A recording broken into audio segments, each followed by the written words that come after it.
हरिओम प्रिय दर्शकों, यदि आपकी वृश्चिक राशि या वृश्चिक लग्न है तो इस वीडियो को बहुत ध्यान से देखिएगा, समझिएगा। इस वीडियो में हम समझने वाले हैं कि अब वो कौन सी घटनाएं हैं जो घटने वाली हैं 23 नवंबर 2025 से लेकर 3 अगस्त 2026 तक। लगभग 8 महीने 10 दिनों का समय है। तो ये गोचर काल क्या प्रभाव डालेगा इसे समझेंगे। हम बात कर रहे हैं राहु नक्षत्र परिवर्तन प्रभाव की। राहु का भी जो नक्षत्र परिवर्तन होने जा रहा है बहुत ही महत्वपूर्ण है। महत्वपूर्ण इसलिए है कि अब राहु शतभिखा नक्षत्र यानी कि स्वयं के नक्षत्र में जाएंगे और यहाँ जाके ये बहुत बलवान हो जाएंगे, जो कि जनवरी से 2026 से इनका बल और भी ज़्यादा बढ़ जाएगा, जो कि हम आने वाले समय में चर्चा फिर करेंगे। परंतु ये स्वयं के नक्षत्र में जब जाएंगे तो बहुत बली होंगे और 2 दिन 4 दिन महीने 2 महीने के लिए नहीं, 8 महीने 10 दिन लगभग समय रहेगा। और ये गोचर काल आपके जीवन में क्या प्रभाव डालेगा ये समझेंगे, क्योंकि राहु जैसे ग्रहों का जो प्रभाव है वो बहुत ज़्यादा आम जनमानस पे देखने को मिलता है। सभी मनुष्यों के ऊपर इनका प्रभाव बहुत ज़्यादा होता है, क्योंकि ये कलयुग है और कलयुग में ये ग्रह बड़े प्रभावी होते हैं। और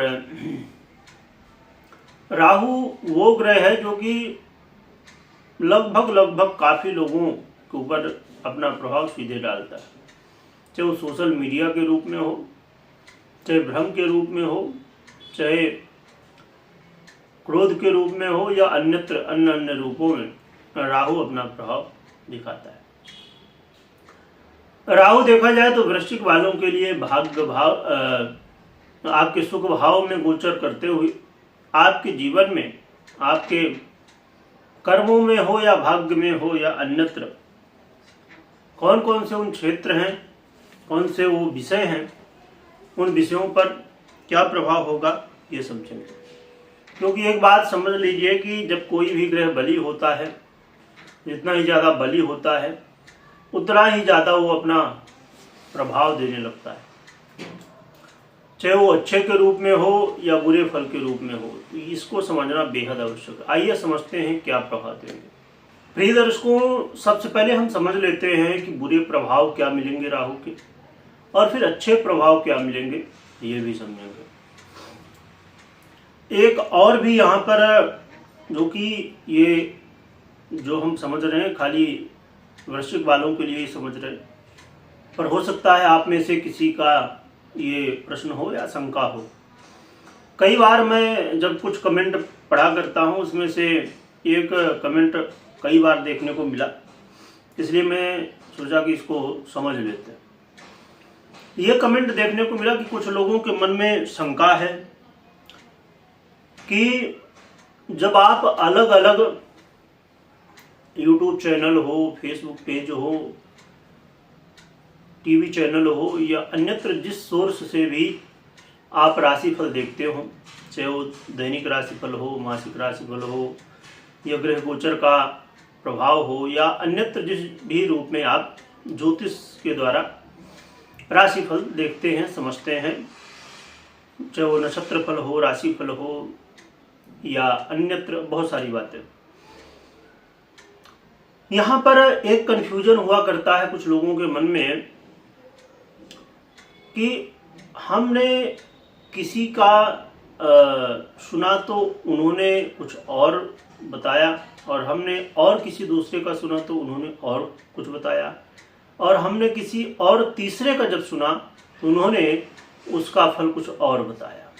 यानी कि जैसे अब हम राहु नक्षत्र परिवर्तन प्रभाव की बात कर रहे हैं, तो किसी को आप सुनेंगे तो कोई एक व्यक्ति को आपने सुना, किसी को ज्योतिषी को, उन्होंने कुछ और बताया, दूसरे को आपने सुना तो कुछ और, सभी लोग अलग अलग अपना बताते हैं।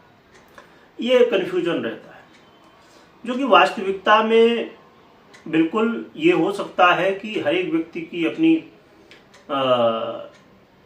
वो कहा जाए कि आकलन के हिसाब से लोग बताते हैं, जो कि ज्योतिष एक ही है, परंतु सबका अपना अपना अनुभव है, सबका अपना अपना ज्ञान है, तो उसके अनुसार लोग बताते हैं।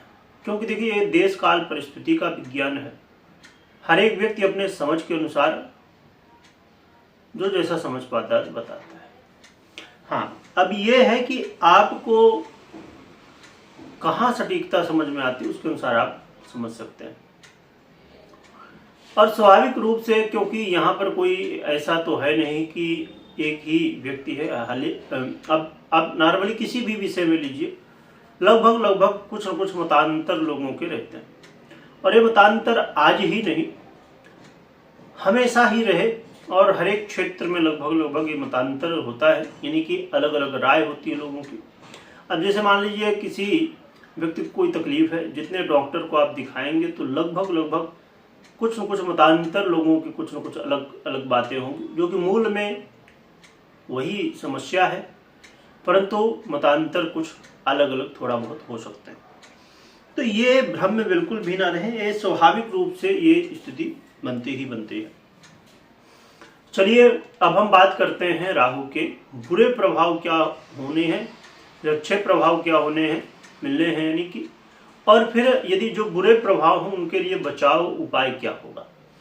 प्रिय दर्शकों, लगभग 18 मई 2025 को राहु का कुंभ राशि में गोचर काल शुरू हुआ था। लगभग 6-7 महीने का समय निकला, तो आपने कुछ चीजों को महसूस किया होगा। एक तो ये आपने महसूस किया होगा कि आपके काम काज को लेके काफी ज्यादा उतार चढ़ाव, चाहे वो बिजनेस हो, नौकरी चाकरी हो, आप नौकरी कर रहे हो या नौकरी के लिए प्रयास कर रहे हो। यदि आप प्रयास कर रहे थे तो काफी ज्यादा संघर्ष आपने देखा। यदि आप जॉब कर रहे हैं तो आपने इसमें भी बहुत ज्यादा उतार चढ़ाव आपने देखा, बल्कि कुछ लोगों की तो नौकरी भी हाथ से निकली। तो ऐसी स्थितियां भी यहाँ पर देखने को मिले।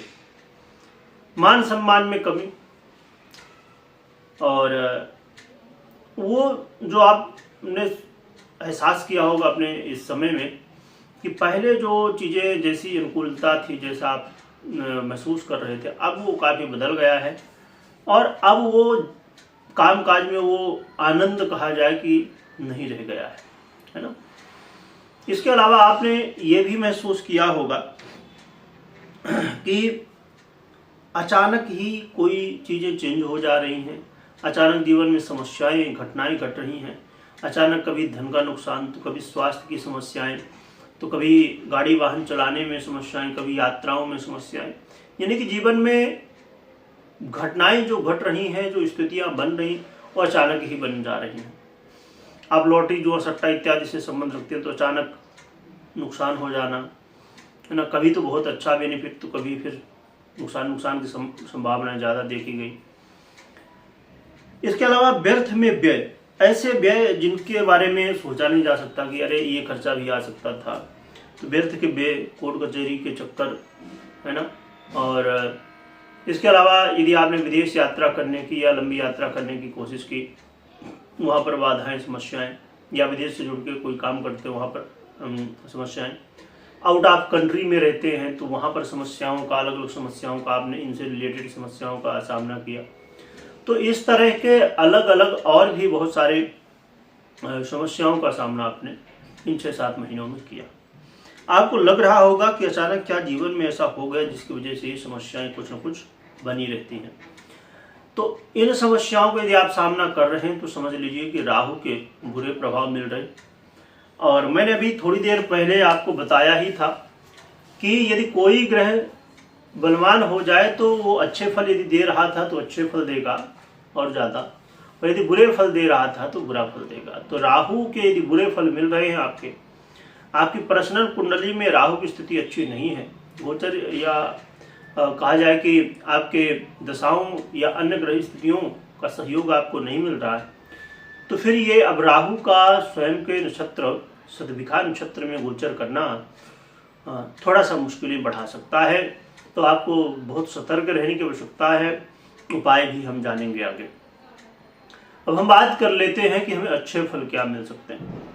यदि आप प्रॉपर्टी लेना चाहते हैं, गाड़ी वाहन लेना चाहते हैं, या और भी अन्य जो भी खरीदना चाहते हैं, तो उसके लिए एक अच्छा मौका है। कोई विदेश से स्वदेश आना चाहता है, और क्योंकि कई बार जब मेरी बात होती है तो ज़्यादातर लोगों का प्रश्न तो ये हुआ करता है जो विदेश से जुड़े हुए, क्योंकि हर एक व्यक्ति का अपना अपना प्रश्न है, पर काफ़ी लोगों का ये प्रश्न होता है कि हमें विदेश जाना है, वहाँ काम करना है या हमें बिजनेस करना है, तो वो समझना है।